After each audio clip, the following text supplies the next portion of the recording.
Hi there, I'm Emily Warren. I'm a doctor of physical therapy and I specialize in yoga therapy in rehab and wellness settings. So I practice yoga therapy and physical therapy in Salt Lake City, Utah.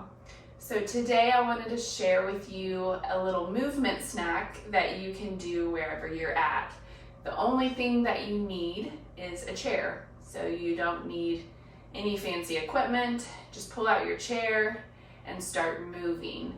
I would recommend that it wouldn't be a chair that has rollers on it, or just have something that can stay put on the chair. And again, as I always tell all of my clients and all the people I work with, yoga is about doing what works for you and your body. So every body is unique.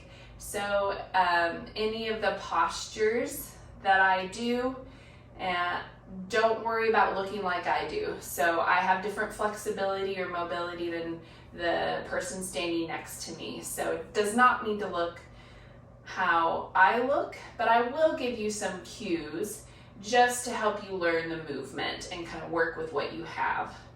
Okay, let's go ahead and just get started. Go ahead and start from standing. I'm going to pull my chair out. And what this is we're just going to move the spine in different directions, all forward, backwards, side to side, and add some rotation. So just kind of waking up the spine after sitting a lot, which I think we all need, right? So we're going to just push the chair out in front of you. And what you're going to do, you're just going to do a forward fold towards the chair, and I'm going to generously bend my knees as I come down. So you can generously bend your knees, or if you have the flexibility in your hamstrings, go for it, straighten the knees. But I'm really focusing on releasing my back area. And of course, I'm always paying attention to my breath here. So breathe as you come down. You can let your head hang and soften down towards the floor if that feels good for you. My hands are supported on the chair and I'm breathing. So let's just do a couple rounds of breath. And notice what you notice here. Notice where you feel your breath. You can definitely rock back and forth from one foot to the other. If you don't want to be static and just staying in that posture, you can move in and out of this. Always leading with your breath. And then you can come up over the chair. And I'm going to keep my hands on the chair, walk my feet back, and then just do an upward facing dog on the chair. So my pelvis comes forward towards the chair. I just push down into the chair, drawing my shoulders down to activate the shoulder area. Your shoulder blades, opening the chest, and we breathe. Finding some softness somewhere.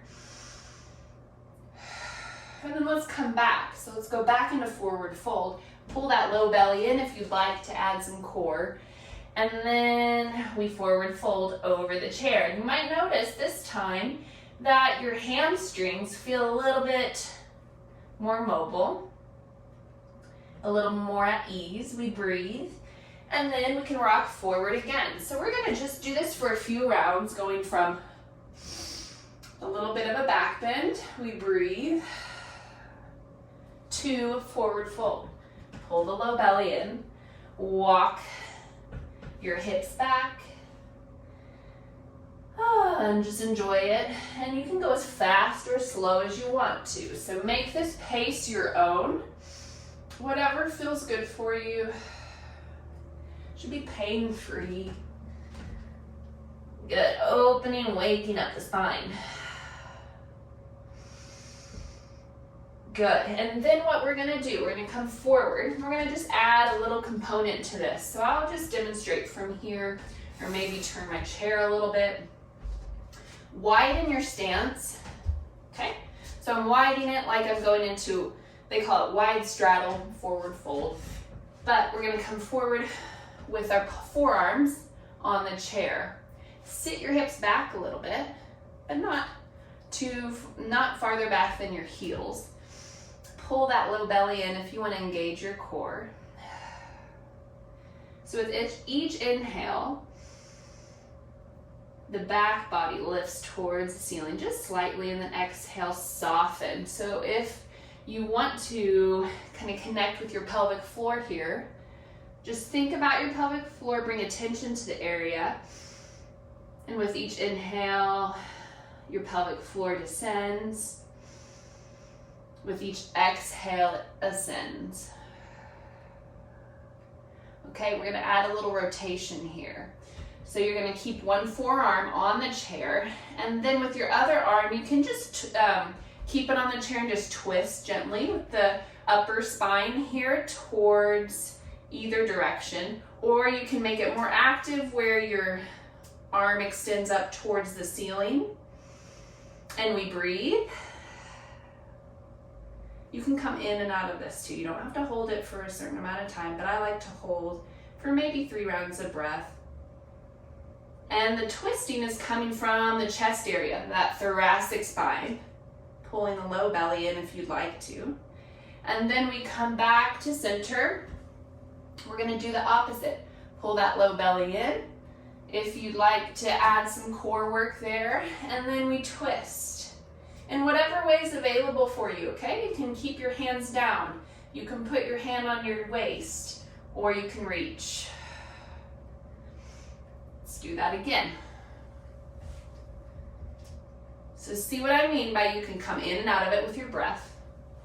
Inhale or exhale. It doesn't really matter. Just keep your breath going. You don't have to overanalyze it. Okay.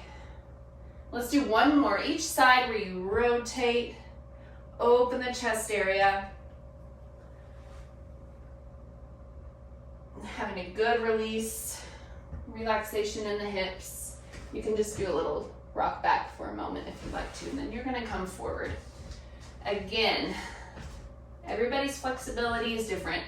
I know I have a lot of flexibility, so don't compare what I've got to what you have. Just move in whatever way feels good for you. So this time we're gonna stretch the side body in a different way. You're gonna come forward on your chair. My hand is on the back of this chair, depends on what you have at home. Then this bottom, or this leg that's on the outside is gonna drop back. And notice that my knee is dropping down towards the floor. And then with your arm, if you'd like to, this might actually be enough of a stretch on the front side for you. You can stay here with your hand on your hip, on your pelvis. Or you can lift your arm up. There's my dog Mando. And then you can side bend over. Keep your breath going.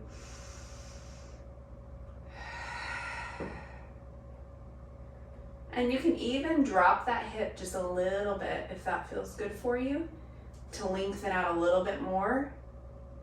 And some people are pretty tight here, like me, and you're gonna feel it. So just go to that edge. Go to the edge where you feel a strong sensation, but it's not painful. It's a good stretch. Okay, let's switch sides. I'm gonna just demonstrate in a different way here, facing out this way. And then you're gonna bring your leg back, okay? Pull the low belly in. Forgot to cue that on this one, but what that does is that really gets the stretch. If you pull your low belly in, it really gets the stretch in that hip flexor area rather than dumping forward. So just try not to dump forward.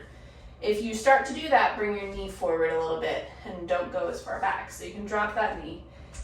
Forearm goes to the back of your chair, sit tall, and then you can side bend over.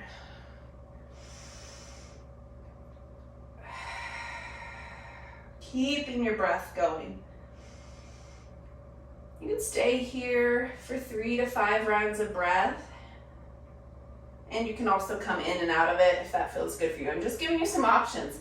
Some people like to come in and then come out. And then some people really feel like a static hold feels better for them. So just do what feels good for you.